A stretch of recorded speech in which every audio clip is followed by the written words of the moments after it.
you, Casey's inspiration. I want to get right into this tonight. I want to get right into it. You all know we've been in Esther chapter 7. I'm going to read it one more time. Esther chapter 7.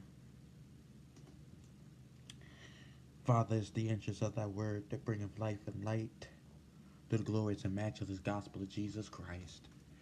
Let the people be blessed by thee, but never impressed by me. Caused by the revelation of thy word to see you more clearly, to follow you more nearly, to hear you more dearly, to love you more clearly.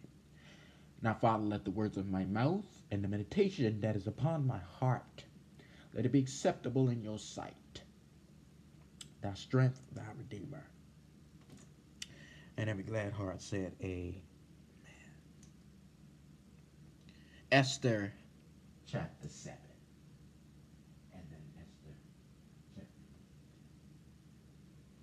8. Y'all please pray for me as well, because I got to eat.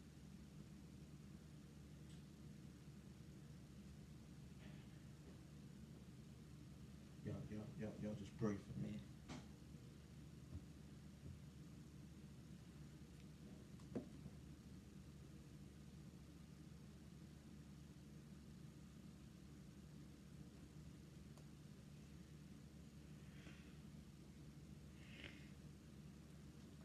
Y'all just pray for me.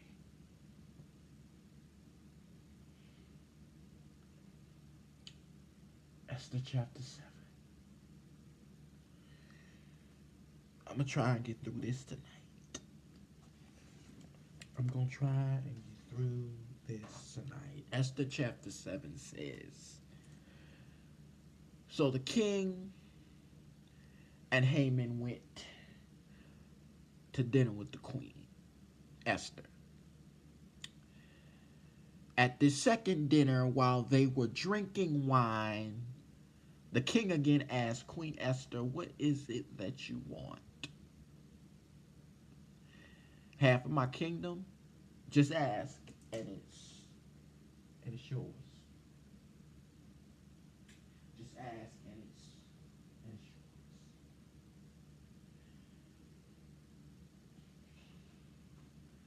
Now I want to do something else. I want to go also to Esther chapter 8. And instead of stopping at the second verse where we stopped at, I want to stop at the 8th verse. Esther chapter 8.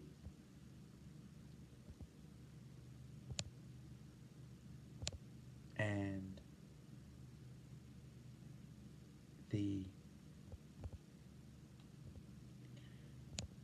starting at the first verse, going to the 8th.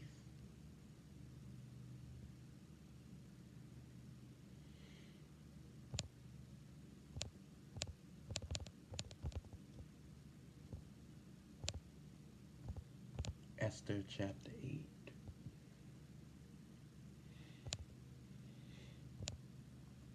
And I hope y'all don't mind that I read this from the Message.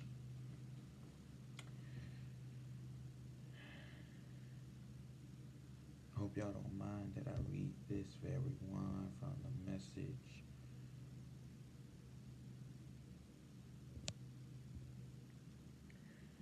It reads as thus. On that same day, King Xerxes gave Queen Esther the estate of Haman, arch enemy of the Jews, and Mordecai comes before the king because Esther has explained their relationship. The king took his signet ring, which he had taken back from Haman, and gave it to Mordecai. Esther appointed Mordecai over Haman's estate. I want to go to verse 8. Verse 3. Then Esther again spoke to the king, falling at his feet, begging with tears to counter the evil of Haman, the Agagite, revoke the plan that he had plotted against the Jews. The king extended his gold scepter to Esther. She got to her feet and stood before the king. She said, "If it pleases the king, and he reward me with favor, thinks this is right, and if he has any affection for me at all, let an order be written that cancels the bulletins authorizing the plan of Haman, son of Habithar, the Agagite, to annihilate the Jews in all kings' providences." How can I stand to see this catastrophe wipe out my people? How can I bear to stand by and watch this massacre of my own relatives? Verse 7 and 8.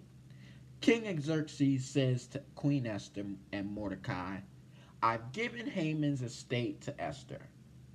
He's been hanged on the gallows because he attacked the Jews. So go ahead now and write whatever you decide on behalf of the Jews, then seal it with the signet ring." This, for those of you that don't, so far the text.